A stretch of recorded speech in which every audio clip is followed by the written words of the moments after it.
मान लीजिए आप खड़े हैं पुरानी दिल्ली के चांदनी चौक में। आपको लहंगा लेना है, अगर आदमी है तो सूट ले लीजिए। दुकान में घुसे, आपको लहंगा पसंद भी आ गया, लेकिन दिक्कत यह है कि उसका प्राइस बहुत ज़्यादा है। आपने दुकानदार से कहा कि भैया इतना तो नहीं दे पाऊंगी, रहने दीजिए। अब दुकानदार को भी पता है कि वो बेचने के लिए ही बैठा है और आप भी जानते हैं कि बात बन सकती है, लेकिन कोई पहले झुकना नहीं चाहता।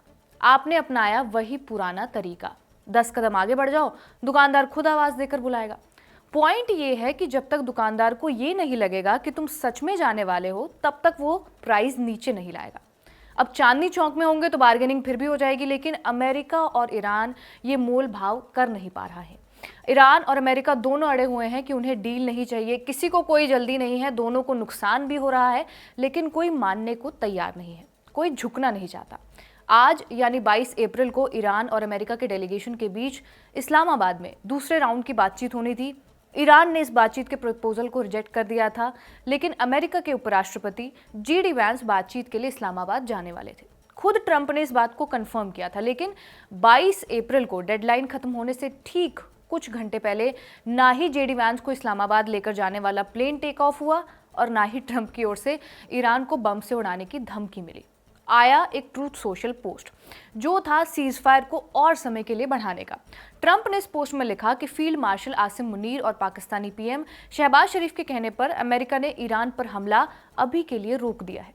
ऐसा इसलिए किया गया ताकि ईरान के लीडर्स और उनके रिप्रेजेंटेटिव्स मिलकर एक जॉइंट प्रपोजल तैयार कर सके। ट्रंप ने आगे ये भी लिखा कि हॉर्मूज के आसपास की गई ब्लॉकेड जारी रहेगी। क्यों ट्रंप ने ईरान के साथ सीज फायर को आगे बढ़ाया? बम और मिसाइल की धमकियां देने वाले ट्रंप क्या अब ईरान के खिलाफ उसके ही तेल के हथियार को इस्तेमाल करेंगे? और इस सीज फायर के आगे बढ़ने से पाकिस्तान को क्या फायदा होगा और भारत पर इसका क्या असर पड़ेगा? आज के एपिसोड में इन्हीं सवालों के जवाब जानेंगे। हेलो, मैं रिया हूं और आप खबरगांव का डेली इंटरनेशनल बुलेटिन राजदूत देख रहे हैं।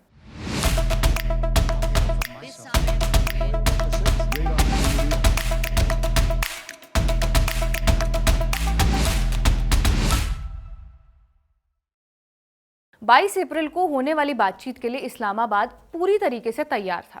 21 अप्रैल की शाम बड़े बड़े 5 स्टार होटल खाली थे, क्योंकि अमेरिका और ईरान से आने वाले डेलीगेशन का इंतजार हो रहा था। सड़कों पर जगह जगह सेना और पुलिस की चेकिंग लगी हुई थी। स्टेज तैयार था। उधर व्हाइट हाउस में ट्रंप ये तय कर रहे थे कि ईरान के साथ आगे करना क्या है। सीज फायर खत्म होने वाला था। JD वैंस भी पाकिस्तान जाने के लिए तैयारी कर चुके थे।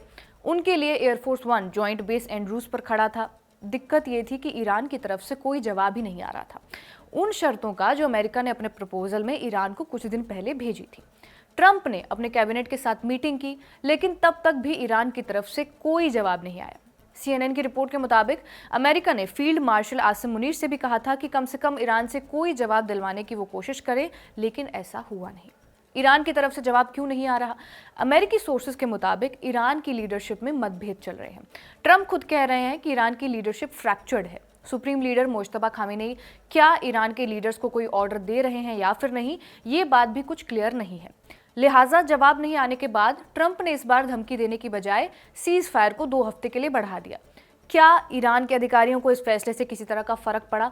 ईरानी संसद के स्पीकर के एडवाइजर मेहदी मोहम्मदी ने कहा कि ट्रंप का सीज फायर बढ़ाना ईरान के लिए मायने ही नहीं रखता, क्योंकि जो पक्ष हार रहा होता है वो शर्तें तय नहीं कर सकता। ईरान की शर्त सीधी है कि अमेरिका हॉर्मुज में जो ब्लॉकेड कर रहा है उसे हटाया जाए। ट्रंप सीज फायर के लिए तो मान गए हैं, लेकिन ब्लॉकेड नहीं हटा रहे हैं। सवाल ये कि ये ब्लॉकेड चलेगा कब तक, क्योंकि ब्लॉकेड जितना ज़्यादा चलेगा तेल संकट उतना ज़्यादा बढ़ेगा और महंगाई भी उतनी ज़्यादा बढ़ेगी।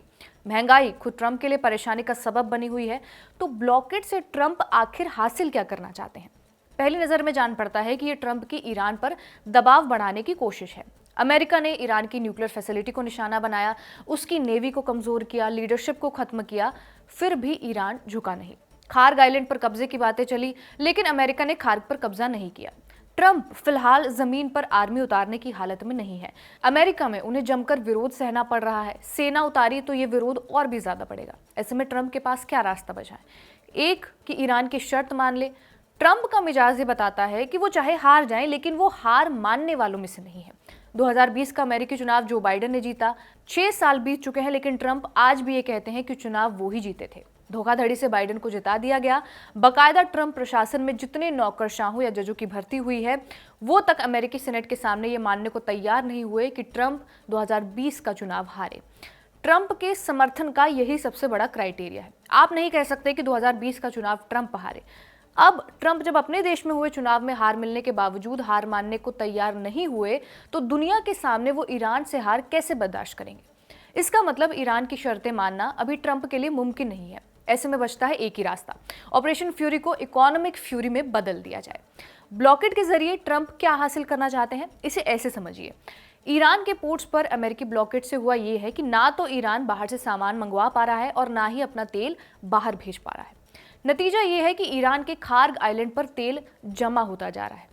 अगर ब्लॉकेड ऐसा ही रहा तो ईरान को स्टोरेज की कमी की वजह से खुद ही तेल निकालना बंद करना पड़ेगा। पर तेल के कुओं के साथ एक दिक्कत है, ये पानी के नल को बंद करने जितना आसान नहीं है। अगर ईरान ने अपने तेल रिजर्वॉयर्स बंद कर दिए तो महीनों तक तेल को निकालना मुश्किल हो जाएगा। ये तो हमने आपको जरा सा हिंट दिया है। अमेरिका का असल प्लान क्या है, उसको डिटेल में समझते हैं। ट्रंप के सीजवायर बढ़ाने के बाद अमेरिका के ट्रेजरी सेक्रेटरी स्कॉट बेसेंट का बयान आया। बेसेंट ने कहा कि अमेरिकन नेवी पोर्ट्स की ब्लॉकेड जारी रखेगी और इसी वजह से कुछ ही दिनों में ईरान के खार्ग आइलैंड के ऑयल टैंक भर सकते हैं। ईरान को मजबूरी में अपने तेल के कुएं बंद करने पड़ेंगे। बेसेंट की बात से मायने यही है कि ऑपरेशन फ्यूरी को इकोनॉमिक फ्यूरी में बदलने की कोशिश है। खार्ग आइलैंड वो आइलैंड है जहां से ईरान का 90% तेल एक्सपोर्ट होता है। इसी बात को ट्रंप ने भी अपने ट्रूथ सोशल पर दोहराया। ट्रंप ने लिखा, ईरान की हालत आर्थिक रूप से बहुत खराब हो रही है। ईरान तुरंत स्ट्रेट ऑफ हॉर्मुज खोलना चाहता है क्योंकि उसके पास पैसे की कमी हो रही है। हर दिन करीब $500 मिलियन का नुकसान उठा रहा है। पैसों की इतनी कमी है कि वहां की सेना और पुलिस भी शिकायत कर रही है कि उन्हें सैलरी नहीं मिल रही है। ट्रंप ने तो ये लिखा है, लेकिन जमीनी असलियत क्या है? कुछ हद तक ट्रंप की बात सही भी है। खार्ग ईरान की कमाई की रीढ़ मानी जाती है। 8 किलोमीटर लंबे और 4 से 5 किलोमीटर चौड़े इस आइलैंड से तेल दूसरे देशों के लिए जाता है। रोज लगभग 1.5 मिलियन बैरल तेल, जिसकी कीमत करीब $140 मिलियन है, वो एक्सपोर्ट किया जाता है। इसी कमाई का बड़ा हिस्सा ईरान की सेना माने IRGC को जाता है। 1.9 लाख लोगों के घर इसी कमाई से चलते हैं। अभी जो घेराबंदी हो रही है उससे ईरान का बिजनेस मुश्किल जरूर हुआ है, लेकिन खार्ग आइलैंड के टर्मिनल या पाइपलाइन को अब तक कोई नुकसान नहीं हुआ है। अब ब्लॉकेड की वजह से ईरान के पास ज्यादा तेल स्टोर करने की जगह नहीं बच पाएगी और कुछ रिपोर्ट्स के मुताबिक ईरान के पास करीब 5 से 5.5 करोड़ बैरल तेल स्टोरेज में रखा हुआ है और उसका करीब 60% स्टोरेज पहले ही भर चुका है। अब ईरान के पास बची है सिर्फ 2 करोड़ बैरल तेल की जगह, जबकि ईरान रोज करीब 15 लाख बैरल तेल अलग से बना रहा है। अब तेल तो पानी में बहाया नहीं जा सकता, इसलिए ईरान को तेल निकालना रोकना पड़ेगा। पर क्या ये प्रोसेस इतना आसान है? तेल बनता कैसे है ये समझते हैं। समुद्र में छोटे छोटे पौधे और जीव जब मरते हैं तब समुद्र की रेत के साथ ये दबते चले जाते हैं और समय के साथ ये तेल और गैस में बदल जाते हैं। फिर ये तेल आसपास की चट्टानों के छोटे छोटे छेद में जमा हो जाता है। ऊपर की सख्त चट्टानें इसे फंसा कर रखती हैं और बाद में इंसान ड्रिलिंग करके माने कुआं खोदकर इसे निकालता है। ऐसे में जब अचानक कुएं बंद कर दिए जाएं तो पूरा का पूरा बैलेंस बिगड़ जाएगा। तेल के कुएं को बंद करने का एक प्रोसेस होता है जो बहुत धीरे चलता है। पहले तेल का फ्लो कम किया जाता है, फिर प्रेशर को कंट्रोल किया जाता है, उसके बाद वॉल्व को कंट्रोल तरीके से बंद किया जाता है। ऊपर की मशीनें, पाइपलाइन, स्टोरेज सिस्टम, सारी चीजें धीरे धीरे बंद किए जाते हैं, जिसमें घंटों से लेकर कई दिन लग सकते हैं। कुएं बंद होने के बाद उन्हें दोबारा चालू करना और भी ज्यादा मुश्किल है। प्रेशर कम हो जाता है जिससे तेल ऊपर नहीं आ पाता, साथ ही पानी चट्टानों के अंदर घुस सकता है जिससे तेल निकालना और भी मुश्किल हो जाता है और जो तेल की स्टोरेज को हमेशा के लिए खराब कर सकता है। प्रोडक्शन भी कम हो जाता है और तो और क्रूड ऑयल और भी ज्यादा गाढ़ा होता है। अगर वो लंबे समय तक पड़ा रहा तो वो ठोस बन सकता है और पाइपलाइन को जाम भी कर सकता है, जिससे तेल निकालना और भी मुश्किल हो जाएगा।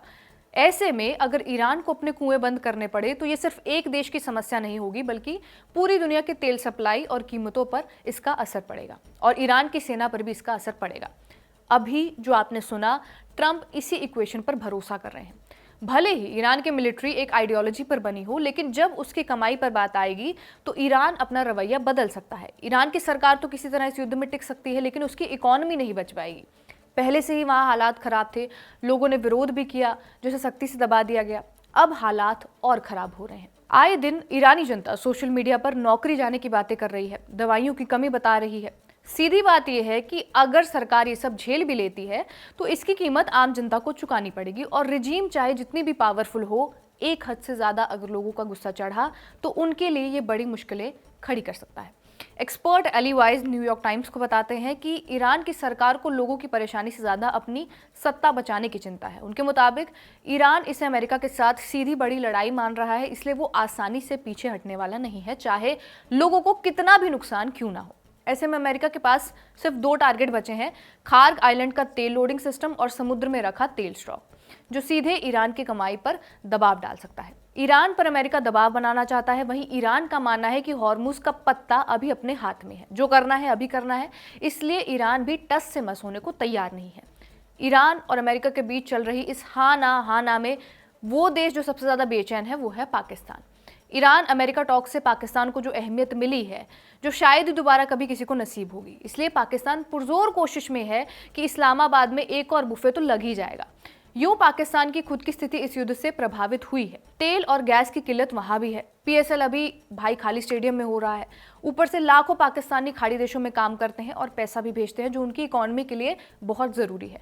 अगर तेल महंगा हुआ, खर्चा बढ़ेगा, महंगाई बढ़ेगी। युद्ध खत्म होगा तो दुनिया के साथ साथ पाकिस्तान को भी राहत मिलेगी। लेकिन पाकिस्तान के लिए बड़ा मुद्दा कुछ और है। युद्ध खत्म होने से ज्यादा जरूरी है युद्ध पाकिस्तान की मेडिएशन से खत्म हो, ताकि दुनिया में उसका थोड़ा नाम बने, कुछ डॉलर उसके पास आए। पाकिस्तान के बाद अब अपने देश पर आते हैं भारत। भारत के लिए युद्ध खत्म होना अच्छी बात है, चाहे कोई भी बीच में हो, लेकिन लंबे समय में अगर पाकिस्तान की अंतर्राष्ट्रीय छवि मजबूत होती है तो और ज्यादा इंपॉर्टेंस अगर उसे दी जाती है तो भारत के लिए चिंता की बात हो सकती है। क्या भारत मीडिएटर बन सकता है?